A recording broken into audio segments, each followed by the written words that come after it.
29واں پارہ ہے سورۃ الدہر، آیت نمبر 23۔ اعوذ باللہ من الشیطان الرجیم، بسم اللہ الرحمن الرحیم۔ انا نحن نزلنا علیک القرآن تنزیلا فاصبر لحکم ربک ولا تطع منهم آثما او کفورا۔ صدق اللہ العظیم۔ آج کی آیات مبارکہ میں اللہ پاک قرآن کے حوالے سے بیان فرماتے ہیں اور نہ ماننے والوں کو تنبیہ کرتے ہیں، چونکہ آپ صلی اللہ تعالی علیہ وسلم کا کام تھا کہ اللہ کا پیغام لوگوں تک پہنچا دے، اس لیے اللہ جل شانہ آپ صلی اللہ تعالی علیہ وسلم پر قرآن اتارتے رہے اور آپ صلی اللہ تعالی علیہ وسلم امت تک اللہ کا یہ پیغام قرآن کی شکل میں پہنچاتے رہے۔ لیکن جب آپ صلی اللہ تعالی علیہ وسلم قرآن سناتے تھے، کوئی کہتا تھا یہ اللہ پر جھوٹ باندھ رہا ہے، یہ کوئی اللہ کا کلام نہیں، اپنی طرف سے بنائی ہوئی باتیں ہیں، یا یہاں چند لوگوں سے یہ باتیں سیکھ لیتا ہے اور پھر ہمیں بتاتا ہے کہ اللہ کی باتیں یہ اللہ کا کلام ہے، اللہ نے مجھ پر وحی نازل فرمائی۔ ایسی کوئی بات نہیں ہے۔ اس لیے آپ صلی اللہ تعالی علیہ وسلم کو ان باتوں پہ تکلیف ہوتی تھی۔ کبھی لوگ کہتے ہیں یہ جادوگر ہے، اس کے پاس یہ کلام جادو کا ہے، کبھی کہتے ہیں یہ کاہن ہے، کبھی کہتے ہیں یہ مجنون ہے۔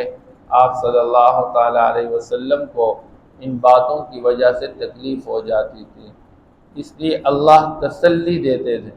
تو قرآن میں جگہ جگہ آپ صلی اللہ علیہ وسلم کو تسلی دی گئی۔ انا نحن نزلنا علیک القرآن تنزیلا،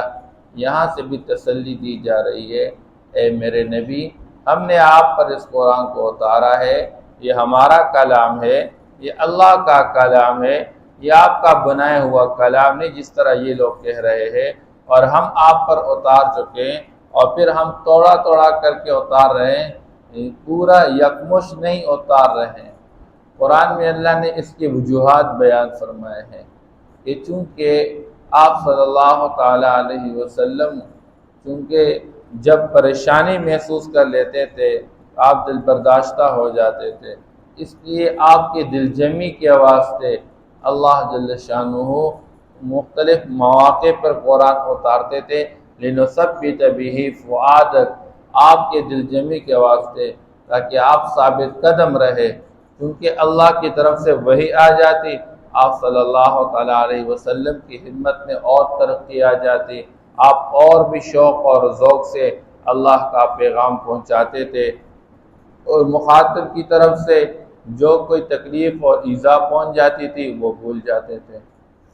اور دوسری بات یہ کہ اللہ نے پیغام پہنچانا تھا، اور چونکہ یہ عملی کردار کے ساتھ تعلق رکھنے والی چیز ہے، اس لیے اگر یکمش اللہ سارا نازل فرماتے پھر عمل کرنا مشکل ہو جاتا۔ اللہ نے توڑا توڑا کر کے نازل فرمایا تاکہ ایک بات پر عمل ہو جائے، پھر آگے دوسری بات نازل فرمایا، پھر اس پر عمل ہو جائے، پھر تیسری بات نازل تاکہ اس پر عمل ہو جائے۔ بہرحال اللہ جل شان نے اس قرآن کو 2 مرتبہ نازل فرمایا ہے۔ ایک اس کا جو نزول ہے وہ یکمشت ہے، اور اس کے لیے قرآن نے جو لفظ استعمال کیا ہے اِنَّا أَنزَلْنَاهُ فِي لَيْلَةِ الْقَدْرِ، یہ ایک ہے لفظ انزلنا، انزال سے ہے، عربی زبان کے اندر یہ مصدر ہے،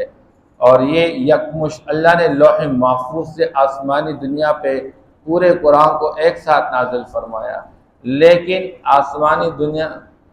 جو اس سے اللہ پاک نے آپ صلی اللہ علیہ وسلم پر نازل فرمایا جبریل کے ذریعے سے، وہ تھوڑا تھوڑا کر کے اس کے لفظ استعمال کیا، نزلنا علیک القرآن تنزیلا۔ تو نزلنا کا استعمال کیا جاتا ہے کہ تھوڑا تھوڑا کر کے نازل فرمایا۔ فاصبر لحکم ربک، اے میرے نبی کوئی مسئلہ نہیں ہے،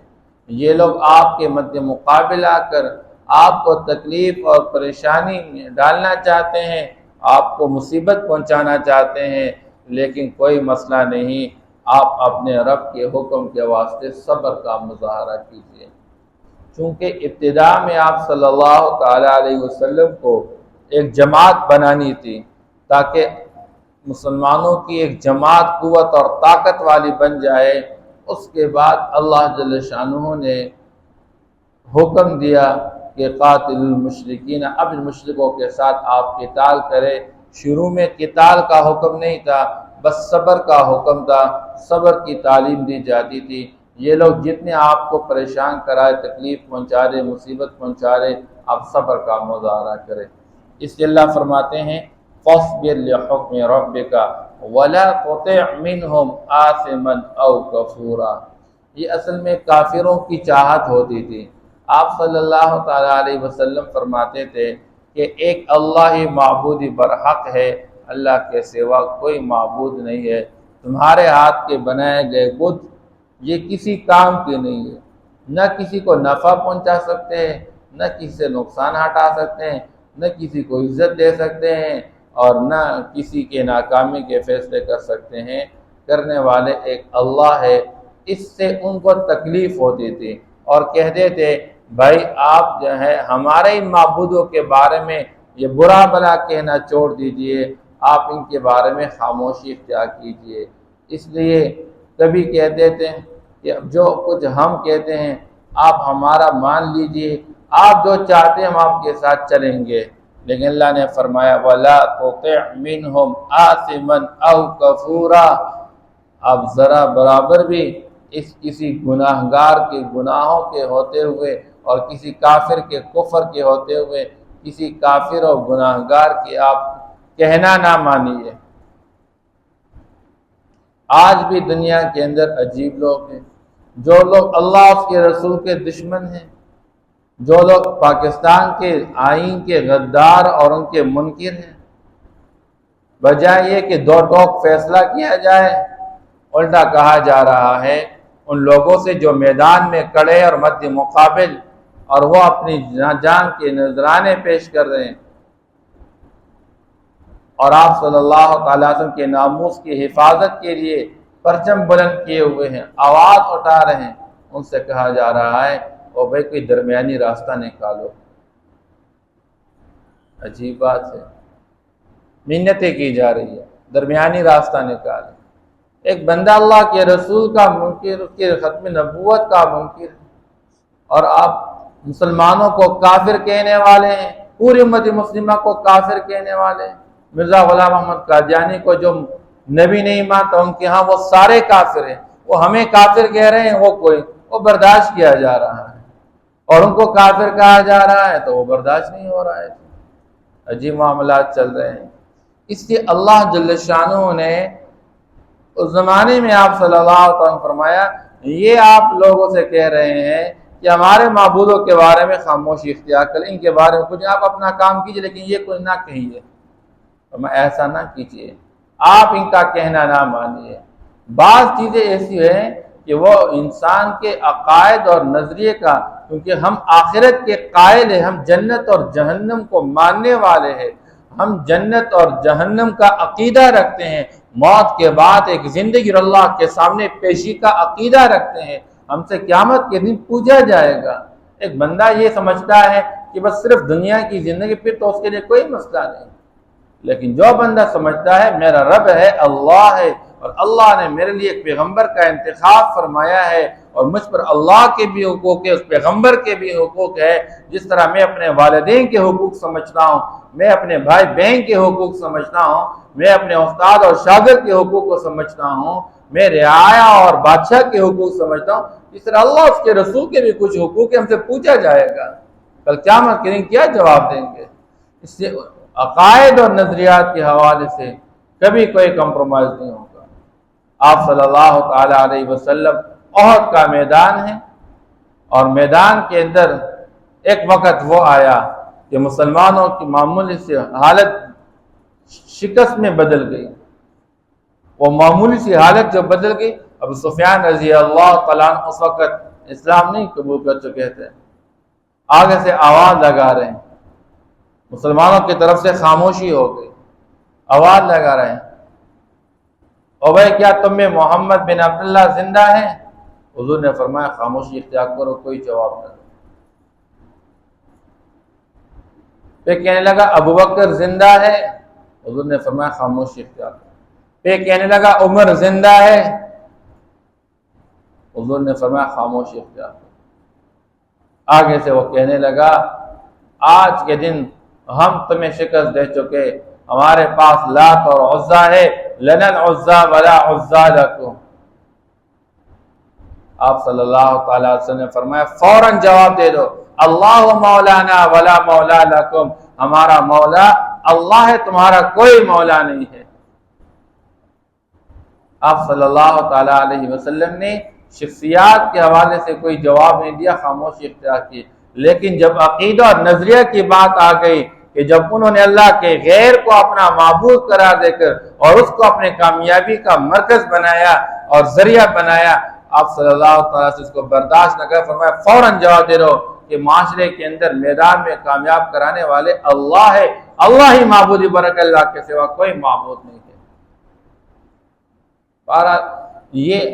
آپ صلی اللہ تعالیٰ علیہ وسلم کو تسلی دی جا رہی اور بتایا جا رہا ہے وَاذْكُرِ اسْمَ رَبِّكَ بُكْرَةً وَأَصِيلًا، اے میرے نبی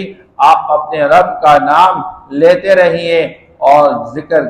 کرتے رہیے اپنے رب کا بُكْرَةً وَأَصِيلًا، صبح اور شام۔ اس لیے جب ماحول سازگار نہ ہو بندہ محنت تو کرے، لیکن آگے سے جب کوئی ریئیکشن آ رہا ہے بندہ اللہ کی طرف متوجہ ہو اور اللہ کے ساتھ اپنا تعلق 100% قائم کرے، اللہ پر محنت کر لے تاکہ معاشرہ ساتھ چلنے والا بن جائے۔ وَمِنَ اللَّيْلِ فَاسْجُدْ لَهُ وَسَبِّحْهُ لَيْلًا طَوِيلًا، رات کے ایک حصے میں آپ رب کے سامنے سر بسجود رہے، وَسَبِّحْهُ لَيْلًا طَوِيلًا، اور ایک لمبی رات اللہ کے سامنے، رات کے ایک لمبے حصے کے اندر آپ رب کی پاکی بیان کرتے رہیے۔ اس لیے جو معاشرے کے اندر اللہ کے دین کا نفاذ چاہتے ہیں، جو معاشرے کے اندر اللہ کے قانون کی بالادستی چاہتے ہیں، ان کے لیے ضروری یہ ہے کہ وہ صبح شام جس طرح مخلوق پر ایک محنت کی ضرورت ہے، مخلوق کی ایک ذہن سازی کی جا رہی ہے، مخلوق کو اللہ کا پابند بنایا جا رہا ہے، اس لیے اس طرح خود بھی اللہ کے سامنے کھڑے ہو کر اللہ کے سامنے گڑ گڑا کے رو کے اللہ کے ساتھ تعلق قائم کر کے اللہ سے مانگنے کی بھی ضرورت ہے۔ جب اللہ کی مدد اور نصرت ساتھ شامل حال ہوگی تب معاشرے کے اندر ایک نظام نافذ ہو سکتا ہے۔ اب اللہ معاف کرے، ہم پوری رات غفلت کی نیند سوئے رہے، یہاں تک کہ فجر کی نماز بھی ہمارا ضائع ہو، اور بات شروع کرے تو نظام کی بات کرے، قانون کی بالادستی کی بات کرے۔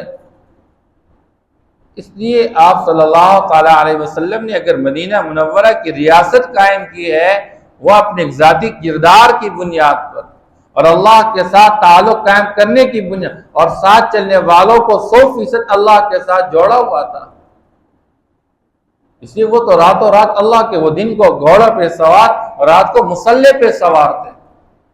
اور آج ہمارے اندر اتنی غفلت پائی جا رہی ہے کہ فرض نماز کو بھی جی نہیں چاہ رہا۔ اس لیے مولانا محمد الیاس رحمہ اللہ فرمایا کرتے تھے لوگ دین کے بارے میں بہت بڑی بڑی باتیں کرتے ہیں۔ آج لوگ نیٹ اور فیس بک اور موبائل کا دور ہے، دانشور بہت سارے بیٹھے ہوئے اور بڑی بڑی باتیں سنا رہے ہیں، حالانکہ ابھی ابتدائی طور پر ہماری زمین بھی ہموار نہیں جس کے اندر بندہ بیج ڈال دے۔ ابھی لوگ کلمہ صحیح نہیں پڑھ سکتے، ابھی لوگ نماز نہیں صحیح پڑھ سکتے، لوگوں کو کلمہ نماز کے مسائل ہی یاد نہیں ہے، اور باتیں ہمارے آسمان تک پہنچنے والی ہیں۔ اس لیے آج ابتدائی طور پر ہر مسلمان پر محنت کی ضرورت ہے۔ کم از کم ہمارا اپنا مسلمان تو مسجد تک آنے والا بن جائے، ہمارا اپنا مسلمان روزانہ قرآن کو پڑھنے والا تو بن جائے۔ اب اللہ کی عظمت دل کے اندر نہ ہو تو اللہ کے قانون کو کیا اپنایا جائے گا؟ آج بے غفلت اور جو اعراض کیا جا رہا ہے اور روگردانی کی جا رہی ہے، اس کی سب سے بڑی وجہ یہ ہے۔ اس لیے آپ صلی اللہ تعالیٰ علیہ وسلم کو ابتداءً حکم دیا جا رہا ہے آپ اس وقت صبر کا مظاہرہ کریں، دعوت چلاتے رہے، تکلیف آئے آپ برداشت کریں، ان هؤلاء يحبون العاجلہ، یقیناً یہ لوگ دنیا کے اندر دنیاوی زندگی جو ابھی فوری طور پر ملنے والی چیز ہے اس کو تو چاہتے ہیں، وَيَذَرُونَ وَرَاءَهُمْ يَوْمًا ثَقِيلًا، اور یہ آگے کی ایک بہت بڑے دن جو کہ بہت بھاری اور بوجھل دن ہے، جو کہ آخرت کا دن ہے، اس کو چھوڑ بیٹھے ہیں۔ ان کو قیامت کے دن کی فکر نہیں ہے، ان کو قیامت کے دن کا یقین نہیں ہے، اللہ کے سامنے کھڑے ہو کے اللہ کے سامنے جواب دہی کا یقین نہیں ہے، اس لیے یہ لوگ دنیا کے اندر اپنی چاہت والے دین کو اپنانے میں لگے ہیں، اور یہ اپنے معبودوں کے بارے میں معمولی بھی برا بلا برداشت نہیں کر رہے ہیں، اور کاف سے کہہ رہے ہیں کہ چلو جی آپ تھوڑا سا نرمی کا مظاہرہ کیجئے۔ اللہ نے قرآن میں فرمایا آپ کبھی وَدُّوا لَوْ تُدْهِنُ فَيُدْهِنُونَ، یہ لوگ چاہتے ہیں آپ تھوڑا ڈھیلا پن اختیار کر لیں، سستی کا مظاہرہ کر لیں تو یہ بھی آپ لوگوں کے ساتھ ڈھیلا پن اختیار کریں گے۔ یہ جو آپ کے ساتھیوں کو مار رہے، پیٹ رہے، گھسیٹ رہے ہیں، یہ بھی اپنے اس عمل کے اندر تھوڑی سی کمی لے آئیں گے، لیکن شرط ہے کہ آپ اپنی دعوت کے اندر کمی لے آئیں، آپ اپنی بات کے اندر کمی لے آئیں۔ اللہ نے فرمایا ایسی کوئی بات نہیں، یہ لوگ دنیا کے حریص ہیں، ان کو دنیا اور دنیا کی چیزوں کی لالچ ہے، یہ دنیا کے عزت اپنی چودراہٹ اور سرداری کو چھوڑنے کے لیے تیار نہیں، اس لیے آپ کی رسالت کے منکر، اللہ کی وحدانیت کے منکر، آخرت کے منکر، صرف وجہ یہ ہے کہ یہ دنیا کے جاہ و جلال کے چکر اور پیسے کے چکر میں پڑے ہوئے، اور آج بھی ایسا ہی کیا جا رہا ہے۔ مسلمان کو لالچ دیا جا رہا ہے، ہم آپ کو ایکسٹینشن دے دیں گے، ہم آپ کو یہ دے دیں گے، ہم آپ کو یہ دے دیں گے، اور آپ کو اس کی وجہ سے اتنے مراعات مل جائیں گے، سہولتیں مل جائیں گی۔ آج بات یہاں تک پھنسی ہوئی ہے، اور ہمارے تفسیری جو فیصلے ہیں وہ سامنے بھی نہیں آ رہے ہیں۔ ایک بندے کے گھر میں صدر بھی جا رہا ہے، وزیر اعظم بھی جا رہا ہے، اور اپوزیشن والے بھی جا رہے ہیں، اور حکومت والے بھی جا رہے ہیں، اور ایک بات کی مین سماجت کی جا رہی ہے۔ یہ حالات دنیا کے اندر چل رہے ہیں۔ آج اس قوم نے یہ دن بھی دیکھا، اس لیے ایک ہی مسئلہ چل رہا ہے۔ اس لیے اللہ فرما رہے ہیں بنیادی وجہ یہ ہے کہ دنیا کے اندر آج لوگ آخرت کو بھول چکے ہیں، اس لیے منمانی زندگی کی وجہ سے آج اللہ اس کے دین کو چھوڑا جا رہا ہے، اور دنیا کی چاہتوں کو پورا کرنے کے لیے سب کچھ پامال کیا جا رہا ہے۔ ورنہ سوچنا چاہیے اللہ دن کا جو صفت بیان فرما رہے ہیں ایک بہت بھاری اور بوجھل دن ہوگا۔ حضرت ابو درداء رضی اللہ تعالی عنہ صحابی رسول ہے، اور اس کی بیوی ہے ام درداء رضی اللہ تعالی عنہ، فرماتی ہے ما لک لا تطلب کما یطلب فلان۔ ابو درداء، یہ دنیا کے اندر لوگ محنت کرے اور پیسے کما رہے ہیں، آپ کیوں نہیں پیسہ بنا رہا، آپ اپنی بینک بیلنس کیوں نہیں بنا رہے ہیں فلاں فلاں کی طرح؟ فرمانے لگے انی سمعت رسول اللہ صلی اللہ علیہ وسلم یقول، میں نے آپ صلی اللہ علیہ وسلم کو فرماتے ہوئے سنا ہے کہ آگے ایک بہت بڑی گھاٹی، مشکل گھاٹی آنے والی ہے، اور اس گھاٹی کو نہیں کراس کر سکیں گے مگر ہلکے لوگ، بوجھل لوگ اس کو کراس نہیں کر سکیں گے۔ اس لیے میں چاہتا یہ ہوں کہ اس گھاٹی کو آسانی کے ساتھ پار کر سکوں، میں ہلکا رہنا چاہتا ہوں، میں بوجھل نہیں بننا چاہتا۔ آج دنیا کی لالچ میں آ کے، دنیا کی مراعات اور چاہت اور سہولتوں کے لیے اگر ہم دین کو ٹکرا دیں گے، یاد رکھیں یہ دنیا کے ساری نعمتوں کا اللہ سے قیامت کے دن حساب لیں گے، اور اس کی جواب دینا ہوگا۔ اس لیے آخرت کو سامنے رکھ کر زندگی گزارنی چاہیے۔ اِنَّا نَحْنُ نَزَّلْنَا عَلَيْكَ الْقُرْآنَ تَنزِيلًا، یقیناً ہم نے اس قرآن کو آپ پر اتارا ہے تھوڑا تھوڑا کر کے۔ فَاصْبِرْ لِحُكْمِ رَبِّكَ وَلَا تُطِعْ مِنْهُمْ آثِمًا أَوْ كَفُورًا، آپ اپنے رب کے فیصلے کے واسطے صبر کا مظاہرہ کیجئے۔ وَلَا تُطِعْ مِنْهُمْ، اور آپ کہنا نہ مانیے ان میں سے، آثِمًا أَوْ كَفُورًا، کسی گناہگار اور ناشکر کافر کا۔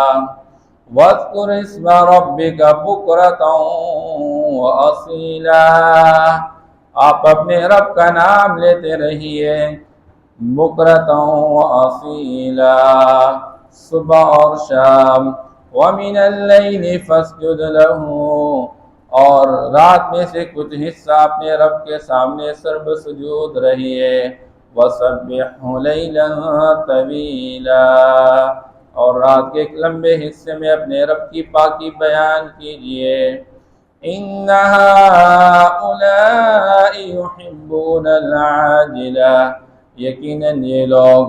دنیاوی زندگی سے محبت رکھتے ہیں، وَيَذَرُونَ وَرَاءَهُمْ يَوْمًا ثَقِيلًا، اور اپنے آگے ایک بہت بھاری بوجھل دن کو چھوڑ رہے ہیں۔ صدق اللہ العظیم۔